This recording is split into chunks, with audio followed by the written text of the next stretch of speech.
میری فیوریٹ ترین صورتوں میں سے ہے قرآن حکیم میں. قیامت مضمر ہے جی صورت کے اندر. اس وقت امت کا سب سے بڑا مسئلہ یہی ہے. جو جامعہ ترمذی میں حدیث ہے کہ ہر امت کا کوئی نہ کوئی فتنہ ہے اور میری امت کا فتنہ مال ہے.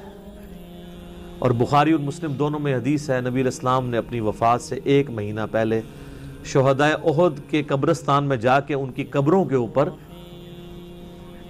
جنازہ دوبارہ پڑھا. 8 سال کے بعد 3 ہجری میں غزوہ احد ہوا اور 11 ہجری میں نبی علیہ السلام کی وفات ہوئی. تو آپ نے اپنی وفات سے 1 مہینہ پہلے وہاں پہ خطبہ دیا. میں نے کربلا والے ریسرچ پیپر میں خطبہ ڈالا بھی ہوا ہے. آپ علیہ السلام نے قبرستان میں خطبہ دیا عبرت کے لیے کہ مرنے کے بعد سب نے ادھر ہی آنا ہے. چونکہ آپ بھی دنیا سے جا رہے تھے, آپ کو اللہ نے بتا دیا. اور حدیث کے الفاظ ہیں, عقبہ بن عامر کہتے ہیں کہ میں نے آخری دفعہ رسول اللہ کو ممبر پہ اسی دن دیکھا تھا. اس کے بعد میں نے حضور کو ممبر پہ چڑھے ہوئے نہیں دیکھا. آپ فرمایا لوگو اللہ تعالیٰ نے مجھے اپنا حوض کوثر یہیں پہ دکھا دیا ہے. اس وقت میرا ممبر میرے حوض کوثر پہ لگا ہے. میں تمہارا پیش رو ہوں, یعنی میں آگے جانے والا ہوں, تم میرے بعد میرے پیچھے آؤ گے. ظاہر ہے نبی علیہ السلام نے ایک دعوت کھڑی کی تھی, اتنی محنت سے اپنی ایک ٹیم تیار کی تھی. اب دنیا تو ظاہر ہر بندے نے چھوڑ کے جانا ہے, تو آپ کو یہ ٹینشن بھی تھی کہ میں جو پیچھے لوگ چھوڑ کے جا رہا ہوں ان کو آخری درجے تک وصیت کر جاؤں کہ میرے بعد تمہیں خطرہ کن کن چیزوں سے. آپ نے فرمایا مجھے اپنے بعد تم سے یہ ڈر نہیں کہ تم دوبارہ سے بت پرستی میں مبتلا ہو جاؤ, شرک کرنے لگ پڑو.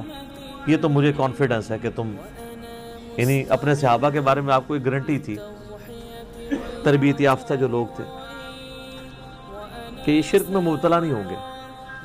البتہ مجھے یہ ڈر ہے کہ تم میرے بعد دنیا کے مال میں پھنس جاؤ گے اور دنیا کے خزانے تمہارے لیے کھول دیے جائیں گے. نبی علیہ السلام نے تو اپنی وفات تک فقر ہی دیکھا تھا. بخاری اور مسلم دونوں میں حدیث ہے, ام عائشہ کہتی ہیں کہ نبی علیہ السلام کی وفات تک ہماری یہ حالت تھی. بعض اوقات 1 مہینہ, بعض اوقات 2, بعض اوقات 3 مہینے تک ہمارے گھر میں چولہا نہیں جلتا تھا. کوئی پکانے کے لیے چیز نہیں ہوتی تھی. 2 کالی چیزوں پہ گزارا ہوتا تھا, ایک کھجور اور دوسرا پانی. اور کھجوریں بھی کوئی ٹن و ٹن نہیں, 2 کھجوریں اور ایک میٹھا پانی کا پیالہ صبح کے وقت, اور 2 کھجوریں اور 1 پانی کا پیالہ میٹھا شام کے وقت. کیونکہ میٹھا پانی وہاں پہ ایشو تھا ریگستان میں.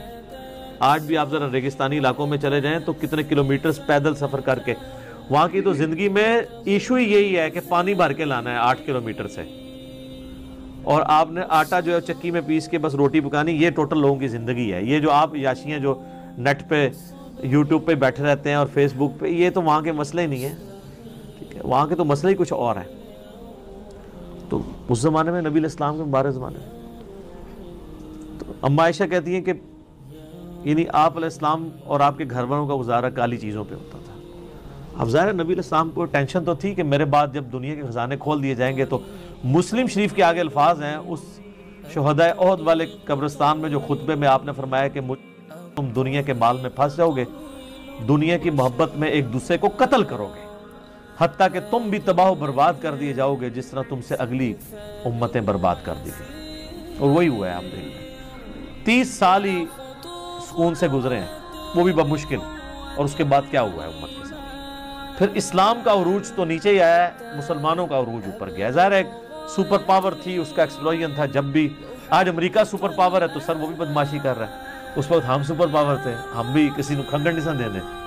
ٹھیک ہے, تو وہ ایک سپر پاور کا ایکسپلوژن تھا. اسلامی حکومتیں نہیں تھی, مسلمان حکومتیں تھیں. کس کی جرأت ہے کہ وہ کہہ دے گے جو سلطنت مغلیہ کی حکومت اسلامی حکومت تھی؟ میرا خود تعلق مغلیہ خاندان سے ہے, میں کیسے یہ کہہ دوں؟ اللہ کو جان دینی. مسلمانوں کی حکومتیں تھیں, اسلامی حکومتیں تو کوئی نہیں تھی. نہ سلطنت عثمانیہ جو ہے وہ اسلامی حکومت تھی, مسلمانوں کی حکومت تھی. تو آپ علیہ السلام کو بتا دیا گیا کہ فتنہ مال ہے. یہ صورت اسی فتنے کو ایڈریس کرتی ہے. اور بخاری اور مسلم دونوں میں ایک حدیث موجود ہے متفقن علیہ کہ نبی علیہ السلام نے یہی صورت پوری تلاوت کی. پوری صورت پر